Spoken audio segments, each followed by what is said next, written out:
Dogs. Most humans adore dogs. So, if you claim to be human, you better worship Naughty Dog. It's an impeccable equation, just like the games they develop. Naughty Dog boasts a vast library of games for all Sony console generations, catering to a wide range of taste. Let's say you like platformers. Here you go. Jak and Daxter, Crash Bandicoot. What was that? You hate platformers? Okay, how about action-adventure games? Oh, you think they suck ass? Maybe a zombie game then? I see, you actually wanted to say cool math games.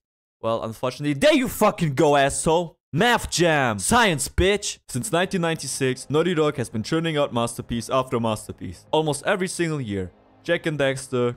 Another one. Crash Bandicoot. Another one. Uncharted, The Last of Us, the list goes on. Unlike other big game companies, EA, that release 100 crappy games each year, with maybe 2 being decent and 1 occasionally being good, Naughty Dog seems to have some forbidden dark magic working for them. Every game they produce may not be perfect at first, but they learn from their mistakes and improve in a way that would make honest Iago face the green-eyed monster of success. Yeah, Shakespeare reference, motherfucker.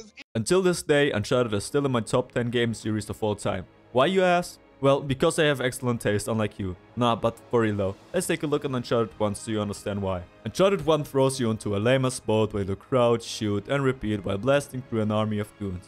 Then it's off to a damn jungle where you rack up an even higher body count than Ragnarok the Destroyer, playing make-believe as a wannabe Indiana Jones. Finally, you'll get babysat onto another ship for a showdown with the biggest bad guy out there. Naughty Dog was like a college student experimenting with a bunch of drugs and presenting their assignment to their professor while hungover. Don't get me wrong, it's not a bad game. The dynamic platforming, character development and cinematic presentation were great for its time. Just compare it to most games from 2007. Watch this and you'll understand what I mean. This is how Uncharted 1 starts.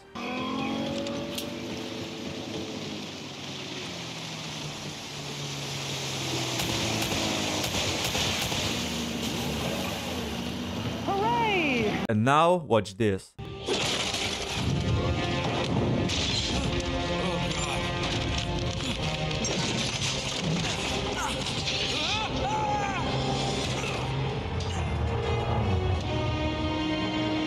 The devs of the first game took their mistakes, doused them in gasoline and threw them out of their 10-story penthouse window while being high on crack and bath salts. Action happens all the time, explosions and gunfights everywhere. And your invincible protagonist is constantly on the brink of death in just the first 10 minutes. From that point on, the game maintains its fast pace, introducing new characters, letting you explore visually stunning places and solving puzzles.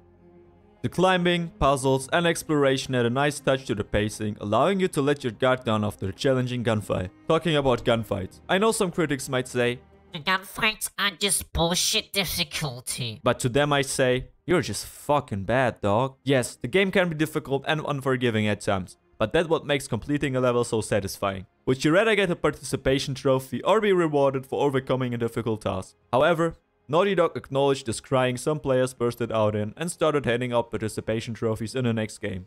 While most companies struggle to follow up on a big title, Naughty Dog defies the odds once again. Somehow they managed to set new standards for what a AAA game should be. Their third game may not start as fast-paced as the second one, but as soon as you clear the first level, you immediately get thrown into freezing water, waking up players who might have fallen asleep. You get to see more places, meet more people, and get betrayed repeatedly. Jump out of a fucking airplane. Yes, a moving airplane, while grabbing onto falling cars and visit long forgotten places. Fulfilling your deepest desire of fame, wealth and admiration. This is all what a fun game should sound like. And this scene was so iconic, they even made it into a stage at Sony's attempt to be Smash Bros. So, 1 out of 4 games is decent, 2 out of 4 were masterpieces, with the third being even better than the second. You might think, they can't possibly top that, right? But wait! There's more! Somehow Naughty Dog creates an even more visually stunning and amazing game for the PS4. The worlds are bigger, the gunfights are more intense, the story feels more real than ever before, and the attention to detail is mind-blowing. Just watch this short clip here. One moment you're at home, playing video games with your wife, and the second you're like, oh my, what the fuck is going on? It's all so fast-paced that you'd probably have to replay the game a few times to truly appreciate the attention to detail. You can interact with most items, play a shooting minigame, and even play a game within the game. They added the original Crash Bandicoot into Uncharted 4.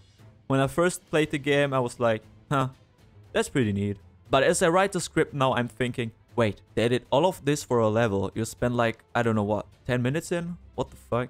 This dedication to their craft is the reason why Naughty Dog has such a stellar reputation. Their brand stands for quality over quantity. I gladly wait 10 years for a new game if it means it will be close to perfection, rather than getting a shitty follow-up game every year. As I said, you can really tell that Naughty Dog cares about their products. They don't shit out the same game with just a new number in the title. Instead, they carefully plan their next move. And somehow they managed to top their last game and set new industry standards simultaneously. Quit when winning was something my German teacher used to spam in class. Unfortunately, Naughty Dog seems to follow up on that advice and dips out of a game series just when it starts getting good. Do you want to know what happens to Jack after he saves the world, loses his only relative, and becomes in charge of hundreds of people living in a desert? Well, fuck you. Take a pillow and go to sleep, moron. Dream up an ending, fuckhead. The dedicated fanbase of Uncharted would without a doubt sell their kidneys just to get a glimpse at Uncharted 5. But Naughty Dog remains silent. If you ask me, this was all Rockstar Games' fault. GTA 6 is this huge-ass monolith that will undoubtedly crash into Earth at light speed and shatter the core of the market as soon as it's announced. They managed to stay quiet for 10 whole years after GTA 5's release. I was in 5th grade back then, and now I'm a grown-ass adult and we still don't have an official release date. Therefore, it's just smart for other game devs to wait for the game to drop. That's estimated to make 1 billion. Yes, that's million with a B, in just 1 week. No matter how good your game might be, it won't be able to outshine a game that players wait for over a decade. It's like having prime Mike Tyson and Muhammad Ali with chainsaws and flamethrowers instead of hands teaming up on a sleeping child with glass bones. I'm pretty sure that at least a year after the release of GTA 6, more and more companies will come out of hiding and will be able to feast. Overall, I highly recommend everyone to get a PS4, buy the Jak and Daxter trilogy as well as the Uncharted Nathan Drake collection at Thief's End. I'm not getting paid for saying that, and I genuinely believe that Naughty Dog did something for Sony like Halo did for Microsoft. Without Naughty Dog, the gaming world wouldn't be the same as we know it today. Quickly have to mention this. Did you hear the soundtrack for Uncharted 3? This shit is... It was perfect. Perfect. Everything, down to the last minute details. Anyways, I don't have much time to finish the video. I'm off to replay the Uncharted games. Donkey, can you finish? Oh, what? He wants how much? Charlie, take it from here. Did I jump scare you? Yeah, I bet I did.